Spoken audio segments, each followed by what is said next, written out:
Kan kami buka 2 penanya dari daring dan 1 dari luring. Mungkin dari Bapak ada yang ingin bertanya?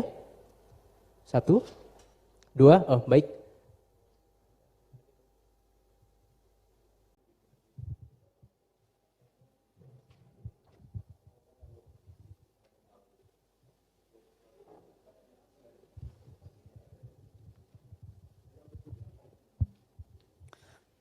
Assalamualaikum warahmatullahi wabarakatuh.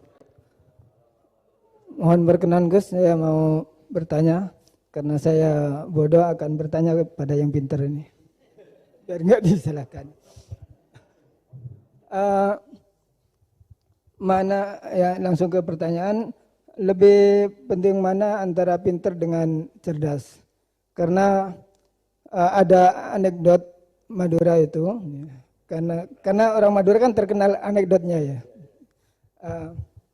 Pada suatu saat di sekolah SD itu ada upacara, kemudian ada di anekdot itu ada menteri yang menanyakan kepada salah satu guru bahwa tiang bendera ini berapa tingginya.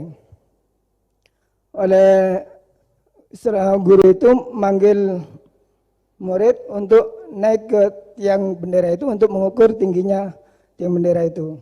Kemudian sama seorang pejabat itu ditegur, kenapa susah-susah dinaikin tiang bendera itu?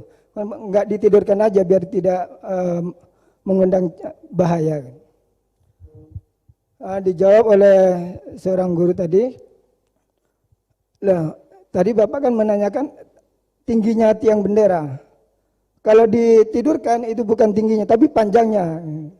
Nah, ini itu kan panjangnya bukan tingginya. Jadi kalau menanyakan tingginya maka harus dinaikkan dulu, diukur ke atas. Nah itu terkait dengan anekdot itu, saya bertanya itu ya penting mana atau lebih utama mana antara pintar dengan cerdas. Terima kasih Gus. Ini karena pertanyaannya anekdot, saya jawabnya juga anekdot. Itu kalau kita di pesantren itu gudangnya, itu kan biasanya korbannya orang Madura, itu kasihan juga sama orang Madura. Itu kalau mereka ketangkep polisi ditanya, sudah tahu ini pelanggaran, tahu Pak?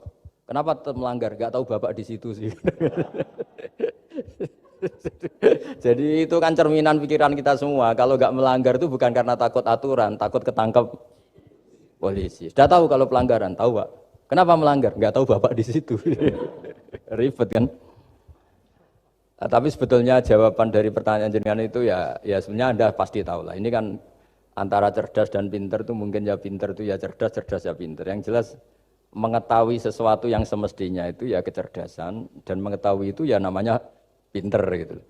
Cuma tadi yang menterinya memang tanyanya ketinggian, di mana-mana yang bentuk tinggi itu ya begini gitu kan. Kalau begini orang sudah bilang bentuk panjang gitu.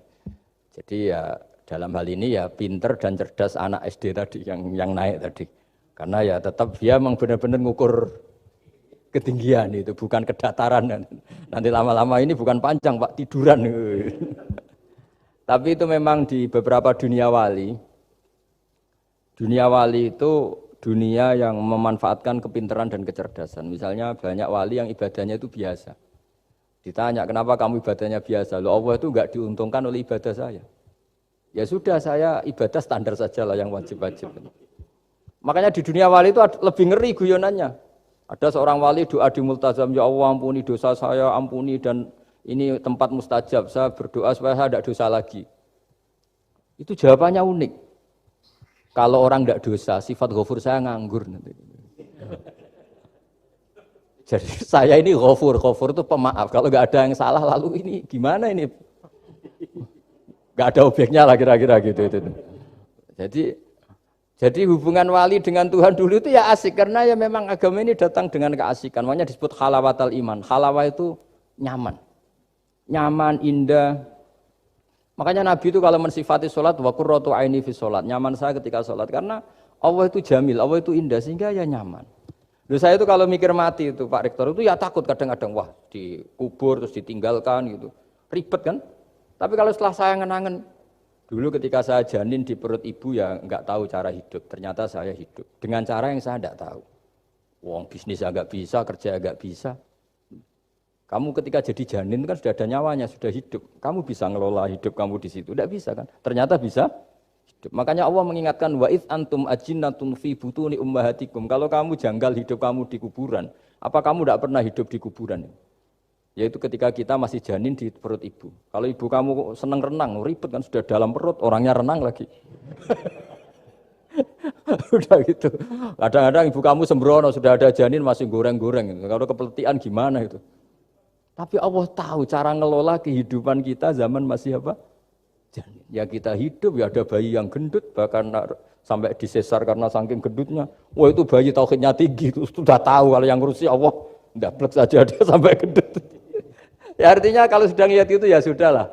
Zaman saya hidup ketika janin ya tidak tahu caranya hidup. Ternyata ya hidup. Ketika kita jadi zigot, jadi apa masih mani, masih sperma, nggak tahu caranya jadi orang ya tahu-tahu jadi orang. Kita nggak tahu kenapa mani yang gitu ada jadi rambut, hidung, jadi macam-macam. Setelah besar ya tahu proposal, tahu bulat, macam-macam. Wah. Makanya kalau kiai itu pinter anekdot. Saya pernah disowani istri Pak Rektor, melarat sekali, melarat betul. Melarat jelek, kebetulan yang tanya saya itu jelek. Wah beneran ya kata saya. Istri perempuan, Gus suami saya itu miskin Gus, doain kaya Gus, supaya hidup saya itu enak. Terus tak guyonin. Nanti kalau suami kami kaya, pertama yang dievaluasi rumah Gus ganti, ya rumah diganti, mobil diganti, lama-lama yang diganti kamu. Karena apa? Rumah sudah bagus, mobil sudah bagus, yang nggak bagus itu kamu. Pasti diganti, tak jamin itu kata saya itu. Terus dia bilang, ya udah nggak usah Gus. Jadi untuk, karena saya ini ya mikir, saya ini kiai kan jaga image, sampai saya doakan tidak mandi kan jatuh. Ya sudah mendingan itu, mendingan tak kasih pengertian itu. Kalau suami kamu sudah kaya, kamu ganti apa? Rumah kan, terus mobil kan, lama-lama yang dievaluasi apa? Oh kamu pasti apa? Istri kan. Jangan-jangan trennya orang kaya kan gitu kan. Trennya orang kaya kan, ya gitulah. Terus dia udah nggak usah. Jadi artinya itu kecerdasan, kiai gitu itu kecerdasan. Karena kalau doa tidak mesti mustajab juga kan. Udah kiai top gitu, doanya ngobos juga kan, ribet kan. Akhirnya ya sudah gitu aja. Ya saya kira dipikir. Tes. Bismillah. Assalamualaikum warahmatullahi wabarakatuh. Gus, saya yang bertanya, tadi Antum sempat membahas tentang sifat-sifat Allah yang sempurna. Beberapa hari yang lalu ada teman saya yang tanya ke saya, Mbak Nafilah, kebetulan anak ini memang baru hijrah gitu ya, baru belajar Al-Quran, baru baca-baca. Dia tanya, Mbak Nafilah, Allah itu boleh nggak disifati sama sifat yang mohon maaf kurang baik seperti makar, penipu atau yang lain, karena Allah kan sangat sempurna. Dan dia kebetulan waktu itu dia lagi menyebutkan ayatnya ke saya yang wayamkurullah gitu. Nah ya, wa makarullah wallahu khairul makiri. Wa hum la yash'urun. Nah di situ dan di surat Al-Anfal juga ada ayat yang tentang Allah itu sebaik-baiknya tipu daya gitu, mempunyai tipu daya yang sebaik-baiknya. Nah itu kan menunjukkan kalau Allah itu punya sifat tipu daya. Jadi dia waktu itu agak ngotot ke saya, berarti Allah juga bisa dong disifatin sama sifat yang jelek-jelek yang seperti itu Mbak Nafila gitu katanya. Menurut Antum itu gimana? Saya juga masih belum jawab sampai sekarang pertanyaannya teman saya itu, karena saya masih bingung gitu. Jadi saya tanya sama Gus gitu, mungkin ada pencerahan gitu buat saya menjawab gitu. Terima kasih. Assalamualaikum warahmatullahi wabarakatuh. Itu begini ya, jawab seperti itu rileks saja. Yang jelas jenengan harus terima kasih sama yang tanya, nganggap jenengan pinter itu. Sampai tanya itu berarti nganggap jenengan pinter. Itu satu prestasi, itu orang nggak semua orang ditanya itu. Itu begini ya kalau dalam ilmu balaghah. Makanya saya ini kan pengajar ya, pengajar fikih juga pengajar balaghah, juga pengajar tasawuf, pengajar mantek. Kalau di pesantren kan memang semua itu diajarkan Pak Fatullah. Ini juga dulu mondok di buyut-buyut saya di Kudus itu, di pondok tertua di Kudus buyut saya. Makanya hormat saya itu bukan karena beliau punya etika, memang aturannya harus hormat gitu. Saya juga harus hormat beliau karena beliau rektor, ya sudahlah saling menghormati. Bapak itu kalau sama penanya itu hormat ditanya, dia sudah sopan. Jadi kita harus menghormati orang sopan. Yang tanya hormat ke kita karena kita dianggap alim, kita hormat sama penanya karena orang sopan. Mau tanya itu juga gengsi loh. Masa dokter tanya itu kan ribet kan? Saya kemarin ditawani di Unisula, masuk dikasih dokter honoris causa. Kenapa Gus gak mau? Saya takut kalau masuk neraka, masa dokter masuk neraka karena saya. Kan ya tidak lucu juga itu. Akhirnya dokter-dokter itu, iya Gus, saya udah pernah kepikiran.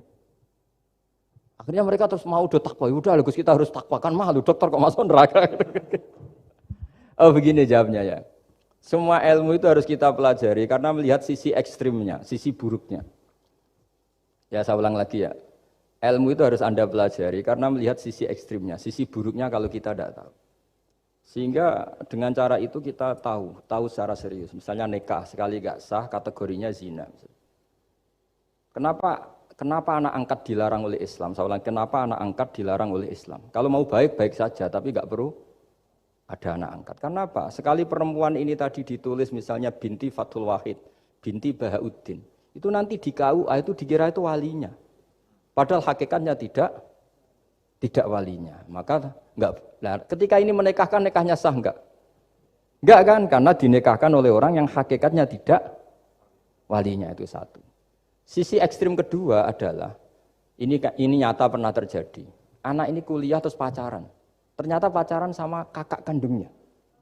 Jadi itu ceritanya ada anak dari Bojonegoro tipe anak angkat sama orang Jakarta. Singkat cerita sama-sama dewasa kuliah. Sampai pacaran, sampai mau kawin. Nah, pas mau kawin itu yang lamar adalah Pak D-nya. Pak D yang Bojonegoro datang ke Jakarta. Terus dia ngetik, ini kok rumah yang dulu saya titipin ponakan saya. Ternyata itu adik kandung. Karena si adiknya tadi pakai binti langsung yang Jakarta. Sehingga anak Bojonegoro perasaannya pacaran sama anak Jakarta. Nah, di sini kelihatan betapa hebatnya Islam ketika benar-benar melarang anak angkat dengan makna menasabkan. Kalau dengan makna kasih sayang nggak apa-apa ya, tapi kalau dengan makna menasabkan nggak boleh. Paham ya? Karena ada sisi ekstrim nanti bahayanya tadi. Nah, terus, ilmu balaghah juga gitu. Di antara ilmu sisi ekstrimnya ilmu balaghah adalah kalau kamu tidak memahami balaghah, maka kamu akan mengatakan Quran ini bohong. Karena kamu tidak tahu tasbih itu apa. Terus misalnya gini. Allah memaklumatkan di Quran bahwa orang kafir itu sumum bukmun umyun. Sumun artinya itu budak, tuli. Bukmun artinya bisu. Umyun artinya buta. Itu kalau kamu nggak ngerti balaghah, maka faktanya apa? Ternyata orang kafir tidak tuli, tidak bisu, tidak buta. Tapi kalau kamu ngerti balaghah akan tahu ini tasbih yang baligh, perumpamaan yang sempurna, kesusastraan. Jadi kalau orang muji Nabi itu nggak boleh bilang anta kasamsi, itu kurang keren.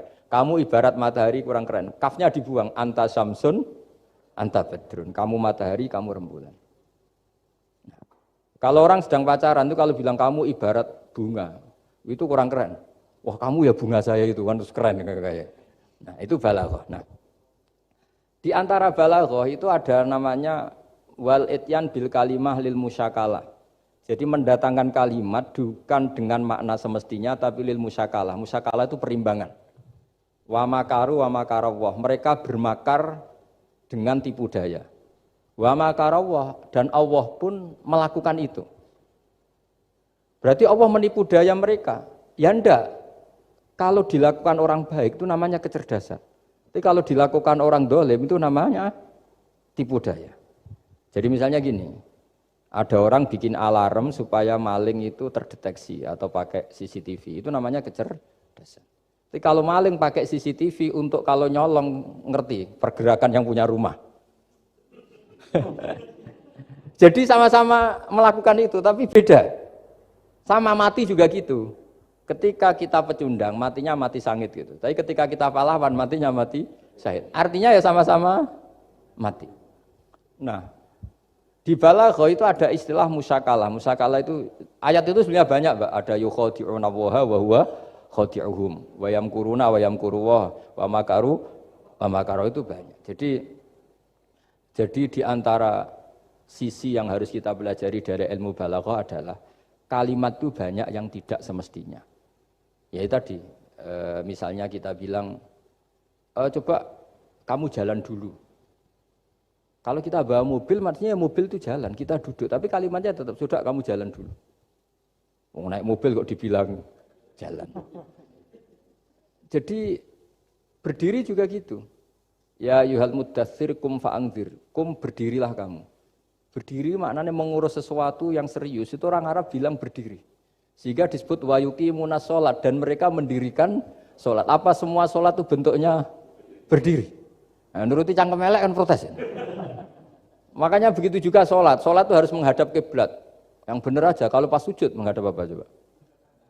Menghadap tanah kan? Jadi kalau nurutin bahasa ini nggak ada yang benar gitu. Maka berhati-hatilah dalam bahasa, karena bahasa itu nggak jelas. Kalau kamu sedang senang istri kamu, mesti bilang gini, wah saya cinta kamu karena kamu cantik. Harusnya istrinya tersinggung. Tersinggung gini, berarti suatu saat kalau saya jelek, Anda sudah tidak cinta kan? Kebetulan para istri tidak pinter sehingga dipuji gitu ya seneng. Sebetulnya itu tidak pujian, itu bahaya itu. Berarti dia mencintai saya sejauh saya masih cantik. Kalau enggak ya sudah macam-macam. Dan ya rata-rata macam-macam betul itu. Artinya bahasa itu enggak usah dimaknani. Makanya saya kemarin bilang sama Pak Rohidin itu, Mbok ya UI itu kalau ngaji misalnya Bukhari dengan pemaknaan ulama. Karena maknani bahasa ini satu pekerjaan yang kalau tidak ulama tidak bisa. Apalagi bahasanya Rasulullah SAW. Bahasa itu susah. Dalam keseharian saja kita maknani susah, apalagi bahasanya Quran dan hadis. Ya contoh paling gampang gitu. Wa yuqimuna sholat, mendirikan sholat. Kita berdiri tegak demi bangsa ini. Memangnya perang harus berdiri, kadang harus tiarap kan? Jadi bahasa itu selalu sering, kalau di balaghah disebut hakikat dan majas. Ada makna hakikat, ada makna. Dan itu harus kita kaji. Kalau enggak ya fatal, memang hasilnya fatal. Kalau enggak ya. Makanya saya dulu ketika ngaji itu ya banyak santri yang agak kurang ajar betul. Sampai saking rajanya gini Pak Khalil, Anda orang teknik pasti tahu. Gus, soft paling baik itu yang mana? Soft awal kata saya gitu. Baru agak baik kedua, ketiga. Ya kalau gitu gampang Gus, masjid tuh bikin selatan utara, semuanya soft jadi awal. Selagi bentuknya barat timur pasti ada 2, 3. Paksa mereka di soft awal dengan desain masjid selasa utara apa? Bukan panjang ya, selatan utara sehingga semuanya di soft awal. Terus dia tanya lagi, lalu soft paling baik mana? Yang sisi kanannya imam kan itu urutannya. Ya sudah imamnya letakkan paling selatan. Sehingga semua makmum posisinya di kanan. Ya kalau itu anjuran Islam ya didesain sak bangunannya katanya. Ribet gitu. Coba kalau kamu jadi kiai ditanya gitu mangkel apa enggak? Oh ini kurang ajar betul orang ini. Selagi bangunannya memungkinkan soft 2, 3, pasti nanti ada soft 2 dan dipaksa saja, yaitu tadi bangunannya memanjang selatan utara, imamnya diletakkan paling selatan. Terus saya gantian tanya, lalu setelah begitu yang paling afdol siapa? Yang paling dekat? Ya sudah imamnya kerubuti saja. Gitu. Itu, nah. Makanya yang sering perdebatan NU dan Muhammadiyah, dan itu kalau mau dianalisis secara ilmiah, sebetulnya normal semua. Karena teks hadis itu memang butuh pemaknaan. Nabi, saya beritahu ya, Nabi itu kalau habis sholat, itu memang di semua teks itu akbala ali nabi wajih. Saya sering ketemu tokoh-tokoh Muhammadiyah ya baik-baik saja. Ketemu tokoh NU ya baik-baik saja. Karena ini masalah teks. Saya ulang lagi, karena Rasulullah SAW idan sorofa min sholatihi akbala ali nabi wajih. Nabi setelah sholat itu menghadap ke musolli, ke makmum, kira-kira kalau Indonesia menghadap ke timur. Tapi di sebagian riwayat, Nabi itu kalau habis sholat itu melakukan sesuatu yang menunjukkan kalau dia sudah selesai sholat. Jadi filosofinya itu yang penting memaklumatkan kalau beliau sudah sholat. Karena dulu itu begini, Nabi itu kan tokoh sentral ya, beliau akramul khalqi, beliau sayyidul anbiya wal mursalin. Sehingga orang tuh kadang lari itu dari jarak 7 kilo, 6 kilo, 7 kilo lari supaya menangi sholat bersama Nabi. Nah, ketika mereka jadi posisi masbuk itu tertinggal oleh imam. Kalau Nabi posisi tetap menghadap ke barat dengan posisi orang sholat, nanti yang baru datang ngira Nabi masih sholat. Dan kalau kadung makmum ternyata Nabi sudah selesai. Itu sholatnya namanya nggak sah. Karena apa? Mengikuti orang yang hakikatnya sudah ada sholat. Terus semenjak itu jadi ilmu, maka kesunatan bagi imam setelah salam harus memaklumatkan ke hadirin kalau sholatnya selesai. Itu bisa dengan gerakan menghadap ke makmum, atau menghadap ke utara atau apalah pokoknya. Yang penting jangan rokokan lah misalnya itu. Ya pokoknya itu aja disarah-sarah. Ini cerita pendapat ulama bukan pendapat saya. Jadi segampang itu ulama. Sehingga ya orang-orang yang alim dari kelompok Muhammadiyah yang lihat NU yang begitu ya biasa, yang alim melihat Muhammadiyah gitu ya biasa. Karena kita ini masalah teks. Apa? Masalah teks. Teks itu mesti orang akan memaknai secara proporsional. Saya berkali-kali menyontohkan kemarin ngaji di Ulil Albab. Wa ma min amin illa wa yukhayyalu takhsis. Tidak ada kalimat umum kecuali terbayang khususnya. Enggak boleh kalimat selalu umum. Misalnya saya contoh paling gampang itu tadi.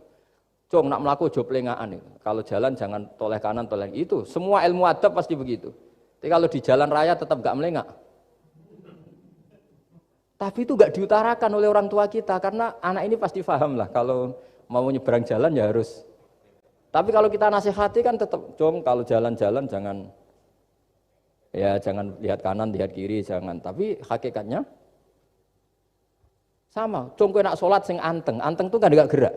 Wah ya gak sah, lah tahu gak rukuk, gak sujud, anteng aja. Ada ini cerita, jadi kalimat itu sesuatu yang pemaknaannya itu pasti proporsional gitu. Kalau kamu sholat dinasehati gimana? Sing anteng. Ya sholat kalau anteng sah gak kira-kira? Gak sah kan berarti gak rukuk, gak sujud, kan anteng aja diam aja. Ya sama, saya berkali-kali nyontohkan, istri kamu kalau sedang baik dengan kamu, sudahlah Pak, kamu ingin apa saja tak dukung, bilangnya apa saja. Tapi kamu jawab, saya ingin poligami. Wah, perkara itu. Padahal bilangnya apa saja. Maksudnya kecuali itu kan gitu. Nah, ya makanya ini cerita ya. Quran itu ada sekian kalimat yang maknanya itu proporsional. Seperti wa makaru. Jadi misalnya gini ya, contoh paling gampang yang populer. Nabi di Gua Thur. Gua Thur itu ya gua Arab ya. Kedalamannya enggak banget dalam. Terus Allah merekayasa itu dengan cara ada laba-laba yang masang jaringnya di situ, terus ada burung dara yang di situ. Itu ya disebut makruh, rekayasa Tuhan. Tapi orang pasti sepakat itu namanya kecerdasan. Karena orang kafir yang mengklaim dirinya cerdas, dirinya terlatih, dirinya ahli mendeteksi musuh, ternyata hanya ditipu seperti itu, nggak tahu. Nah karena ini pekerjaan kesalehan disebut kecerdasan.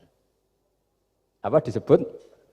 Tapi andaikan sebaliknya, nyuwun sewu, ada orang lari dari kejahatan, terus merekayasa seperti itu disebut rekayasa karena bentuknya kejahatan. Jadi ada sesuatu yang sama, tapi ketika dilakukan orang soleh itu baik, karena nanti itu disebut kecerdasan. Kalau dilakukan orang dolim itu buruk, karena itu disebut rekayasa. Ya kira-kira seperti itu. Baik, mohon izin satu lagi Ustaz dari komentar YouTube dari Bapak Kristiano Sulistianto. Gus, bagaimana dengan orang bodoh yang dijadikan sebagai pemimpin? Bagaimana dengan pertanggungjawabannya? Sekian Ustaz. Begini ya, kalau bodoh dengan makna kita ini kan biasa mengkaji Quran ya, terutama kita yang di pesantren, yang dosen VAI atau siapa saja yang nekuni ilmu Quran. Ada sisi manusia itu punya sifat permanen yang oleh Allah disebut wa kanal insanu dzaluman jahula. Manusia itu banget bodohnya kata Allah. Sudah banget bodohnya, banget dolimnya. Sehingga kita bilang bodoh itu sebetulnya bukan ngenyak ya. Ya memang manusia mau tidak mau harus bodoh lah. Teorinya gampang, yang perlu diketahui itu kan banyak. Toh kita harus dititipi ilmu hanya sedikit. Dari yang banyak tahu sedikit itu namanya apa coba? Bodoh kan? Jadi sifat bodoh itu tidak perlu kita hindari banget. Mbok kita sudah alim, sudah alama, sudah apalah, tetap ada saja yang kita tidak tahu kan. Lalu pertanyaannya, gimana kalau orang bodoh itu mimpin? Bodoh apa? Kalau bodoh tentang uang ya bagus. Makanya Nabi pernah ngendikan aksaru ahlil jannah al-bulhu. Nanti penduduk surga terbanyak itu orang-orang bodoh. Misalnya ada rektor, menteri, pejabat, nggak pernah korupsi. Itu teman-temannya bilang pinter apa bodoh? Teman yang kroni itu. Bilang apa? Bodoh kan, punya kesempatan, tidak diambil, itu namanya bodoh. Tapi kalau malaikat bilang ini pinter gitu, karena bisa mengendalikan apa? Nafsu. Makanya kalau pertanyaannya gimana hukumnya orang bodoh yang mimpin? Bodoh apa? Kalau bodoh cara mimpin ya memang keliru betul. Wong bodoh cara mimpin kok tetap mimpin. Tapi kalau dia bodoh, nggak tahu caranya korupsi, nggak tahu caranya selingkuh, nggak tahu caranya nggak bener, itu ya pinter itu. Karena Nabi itu yang unik kadang muji itu aksaru ahlil jannah al-bulhu, masyhur hadis itu. Kebanyakan penduduk surga itu orang-orang bodoh. Sampai Mbah Mun tuh kalau guyon ya lebih guyon timbang jenengan. Kata Mbah Mun gini, aku iku sakake hak suwar wargane wong-wong bodoh, sakake. Kenaan malaikat. Kan di surga itu orang akan dikasih sesuai keinginannya. Wong desa-desa itu taunya makan enak kan jadah, terus uduk gitu. Terus bayangkan cantik tuh ya orang ya kayak gitulah orang desa rodok melek sidik ya cantik, terus bangir sidik ya cantik. Karena surganya memberi yang diinginkan, akhirnya menunya ya itu saja. Karena dia kan nggak pernah makan pizza, terus nggak pernah melihat orang cantik Pakistan, Turki, jadi seleranya ya itu. Jadi kata Mbah Mun, mulane wong sing pengalaman, jadi kok surgane mewah. Itu kan bayangkan kamar mandi mungkin ya kamar mandi di kampungnya kan itu udah bagus ini. Ya saya tidak tahu apa betul begitu apa enggak, ini guyon. Nah bodoh ya seperti itu. Jadi kalimat bodoh itu ada bodoh beneran, itu memang benar-benar bodoh. Tapi di beberapa ilmu tasawuf, bodoh itu kadang dipuji. Yaitu tadi aktsaru ahlil jannah al-buldu. Kebanyakan penduduk surga itu orang bodoh ya kayak kita lah. Kalau kita rektor atau menteri keuangan atau pejabat, kok tidak korupsi itu kata teman-teman KKN kita itu apa namanya? Bodoh kan ada kesempatan kok enggak dimanfaatkan. Tapi kata orang-orang baik itu pinter. Pemimpin ya gitu Pak Rektor. Jadi saya merasakan jadi kiai. Saya itu enggak suka mimpin. Karena sebetulnya takut kalau orang ini tidak mandiri. Semua kok tanya kiai, semua tanya. Ya kadang orang sangat percayanya kiai itu ngasih nama anaknya saja tanya kiai, padahal bisa baca kitab. Kadang ya dia doktor dari Al-Azhar. Ya kamu itu ngalim kok nama saja tanya kiai, apa memang kamu nggak bisa? Wah biar barokah Gus kalau nama dari jenengan, ribet kan? Ini kan ribet. Akhirnya saya tidak mau, barokahnya tidak mau itu terus mereka mau memberi nama sendiri.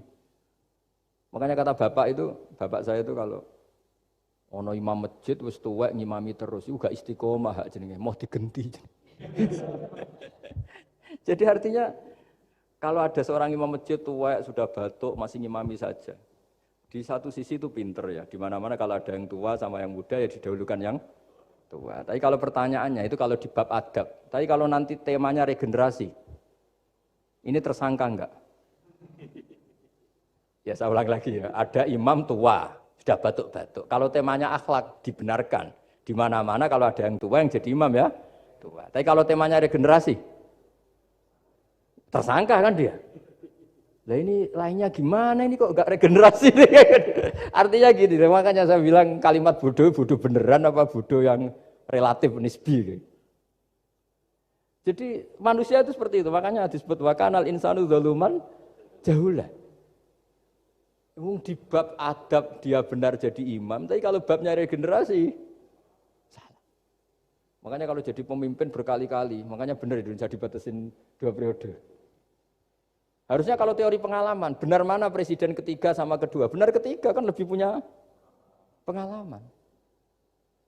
Tapi kalau dibalik, pakai teori regenerasi, memangnya orang Indonesia hanya dia tok yang bisa jadi presiden.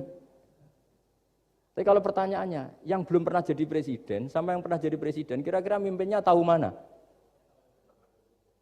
Ya kalau manusia itu bisa dibolak-balik gitu. Makanya saya berkali-kali bilang agama yang urusan sosial itu tidak ada pakemnya.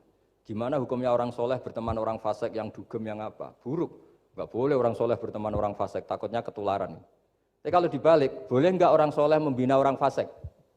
Boleh, bisa bina kalau berteman. Kamu bisa bina orang tanpa berteman? Enggak bisa. Tapi kalau pertanyaannya, boleh enggak orang baik berteman orang buruk? Enggak boleh kan? Takut terkontaminasi. Tapi kalau dibalik, boleh enggak orang baik membina orang buruk? Boleh. Bisa bina kalau berteman. Boleh enggak berteman sama orang buruk? Jadi makanya di sini ini kalau sudah sosial itu ada muktadul hal namanya kalau dalam pesantren itu. Konteksnya apa? Apa? Konteksnya apa? Makanya sekarang ada Covid itu juga gitu. Wah ini enak copet itu. Polisi nggak boleh nangkap, jaga jarak Pak. Jadi kalau nyopet ya sekarang, kalau maling sekarang. Kalau mau ditangkap saya positif. Itu kan ribet kan itu. Jadi, itu betul benar nyata. Saya kan punya santri polisi banyak Pak. Kemarin saya ke Semarang cerita.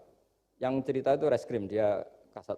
Itu cerita, kemarin tuh ada Gus maling, sudah ditangkap lepas. Itu yang jenis positif, itu gak ada yang berani nangkep itu. Jadi polisi hanya ngepung tok. Bingung gitu. Polisi takut mah positif orangnya. Dikepung, pokoknya kalau lari tembak sambil nunggu tim APD yang lengkap baru ditangkap. Ya saya kira demikian.